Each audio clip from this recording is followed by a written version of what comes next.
the most common question that I do get is, should I choose the institute over the research supervisor or PhD supervisor, or should it be the other way around, that you choose your PhD supervisor over the institute? Now let me tell you one thing. PhD supervisor or advisor or guide is the single most important entity in your PhD. Of course, you are there because that's your PhD, but the second most important entity or thing is your PhD supervisor, advisor, or guide. Okay, and trust me, when it comes to choosing a PhD supervisor, I have made several videos. I'll give you the link somewhere over here. But apart from that, I'll try to elaborate on a few aspects in this video as well. See, there are a lot of variables when it comes to choosing a PhD supervisor. Okay, a lot of things vary. And you might, take care of all the things, okay, to the best of your abilities, but still things can go wrong. Okay, you never know. Okay, like I said, there are so many variables. For example, let me just give you an idea that somebody or some individual chooses a PhD supervisor over an institute, and then later on the supervisor, due to their personal reasons, sometimes it happens that they have some conflict with the university administration or the institute administration, or they have some personal issues because of which they have to relocate, so they'll be leaving the institute. Okay, so this is just one instance. So like that, there can be thousands of instances where you make the right choices, but unfortunately things do not fall in place. Okay, could be anything of that sort. So like I said, there are a lot of variables. You cannot really track each and every variable, but yes, you can take certain key pointers and key aspects, and then decide accordingly. Right now in India, the majority of questions that I get is about IITs. Okay, because IITs have this really great it's a great setup, of course, but it has those you get these bragging rights along with it, right? Especially if you're from these top-notch IITs like IIT Bombay, IIT Delhi. It's like it becomes a part of your bio. You're right. You will see on Instagram people write IITians. Okay, so that's how it is. So it gives you the bragging rights. Okay, and but let me tell you this, that why I would recommend always choosing a research supervisor over the institute is that if you look at the criteria right now, even in central universities, ICERs, JNCSR, IASC, the criteria to select professors is sometimes better than IITs, or if not better, then at par with IITs. Okay, because if you see the kind of professors that are being admitted into central universities, NITs, IITs, ICERs, JNCSR, they all are almost having a similar caliber. Okay. Like all of them have done postdocs, a couple of postdocs abroad. They all have good PhD research work. They have done PhD from great institutes, so more or less when they are joining as assistant professors, all of them have very similar profiles. Of course, some of them would have exceptional profiles, but then again, you also have to understand one more aspect, that is, even when a person, just imagine a person who has done 6 years or 5 years of postdoc after PhD, they might be 35 years old. Okay, and they are really looking to settle down, have a family, or whatever their personal personal things would be. And at that time, let's say an IIT does not have a available position for their particular research. Okay, so it's not like if you have done 7 years of postdoc and you have done your postdoc from Stanford and Oxford, any IIT is going to take you. Of course, that IIT should also have the available position, right? And there could be some personal implications of the individual also. So for example, let's say let's say if an individual is from Northeast, so they would prefer IIT Guwahati over IIT Bombay because they want to be close to family, right?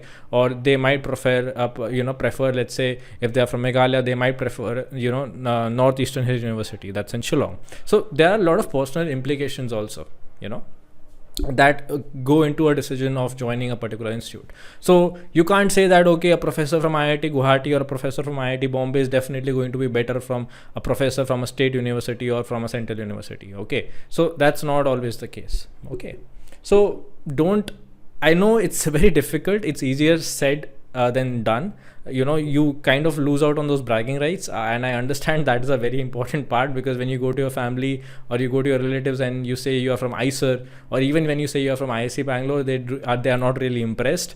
But when you talk about you are from IIT Bombay, IIT Delhi, IIT Madras, IIT Kanpur, they're like really impressed, and that kind of like gives you a sense of value, I guess. Yeah, right. So that happens, that I understand, but then you have to look at things beyond that, and if you can, that's really great. So I'm not saying that if you're getting admission in IIT, definitely the professor has to be not that good. Okay, that's not what I'm implicating. I'm just saying that if you know of a better research supervisor, but they might not be from IITs, it's really okay to get admission under them. Okay, ultimately IISERs, even though they are not really old, okay, compared to IITs, but they have made a name for themselves even abroad. Okay, it might be that a general population might not know about it right now, but in the field of basic sciences in India and abroad, everybody knows about IISER. Similarly, JNCSR, IISc Bangalore. All right, so don't go for the name of the institute. Okay, try to look for the profiles of like the profile of the research supervisor, because ultimately, like I said, they are like the single most important entity in your PhD. Okay, apart from that, what else should you kind of like keep in mind? Yeah, one significant aspect is that, see, this is also something that I'm speculating, and it is based on my own observation. It is not something that is factual, and I think this is something that can not be made factual. But if you are from IITs, or if your professor is from IITs, yes, the funding opportunities, I guess, become much better. Okay, in the internal, because the institute itself is very rich, and the collaboration aspect also kind of like increases. So there is some advantage in that sense. And of course, from your point of view also, since IITs have a more diverse environment, like you have engineers, there's MBA also that is done fashion designing. I don't know what all courses they have. So there is a better opportunity to collaborate. That is one aspect that the institute definitely becomes better at. Okay, so yes, you as a person need to take that call. I mean, whether it's the whole avenue, like, is it the overall experience of PhD that matters, or is it more about your research that matters? Okay, and then also one more thing, that when you're choosing a research supervisor, see, everything else, you need to make certain compromises here and there. That is required, of course, but just make sure that when you're joining any supervisor, okay, you're almost certain that you are going to join this person, this particular individual, this particular researcher, professor, and you're going to choose them as your advisor. Try and dig things about them, through whatever resources possible, through friends of friends of friends. Try and dig up some resources, okay, and try to understand what is the culture like in the lab, or what is his or her personality like. What do they expect from you?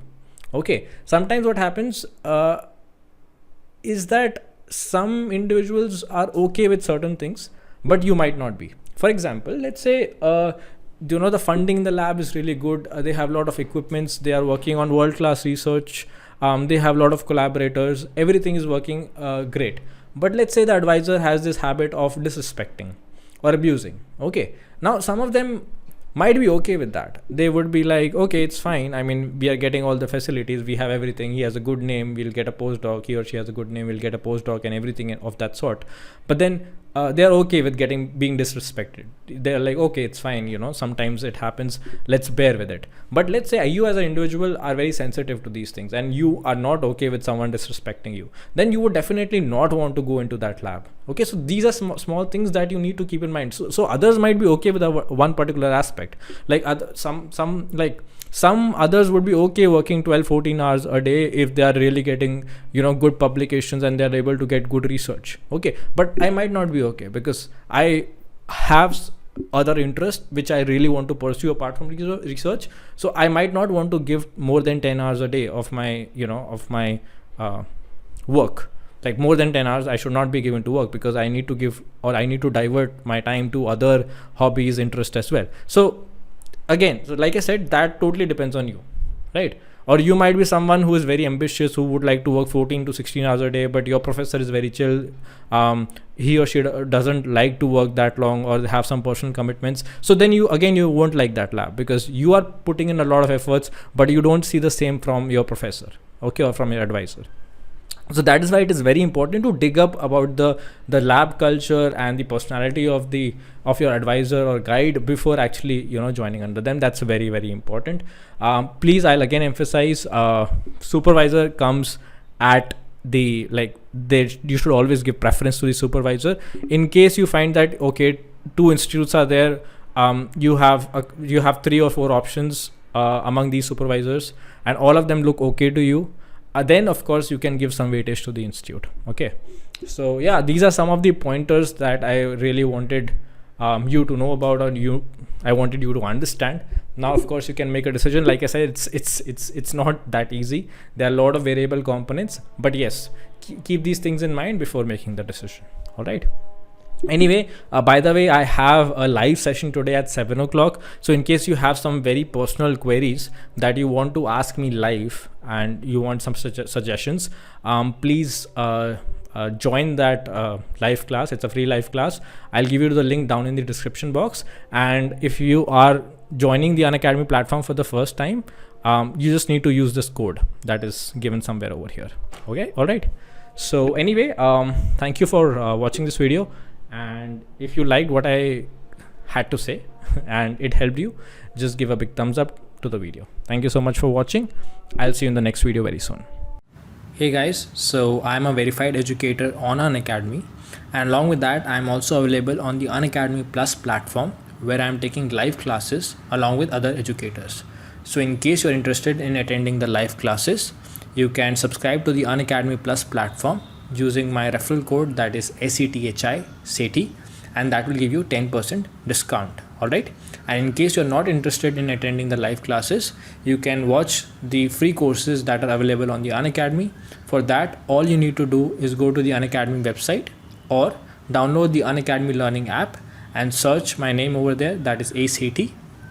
Once you do that, you will get the access to all the free courses that are available on the Unacademy platform.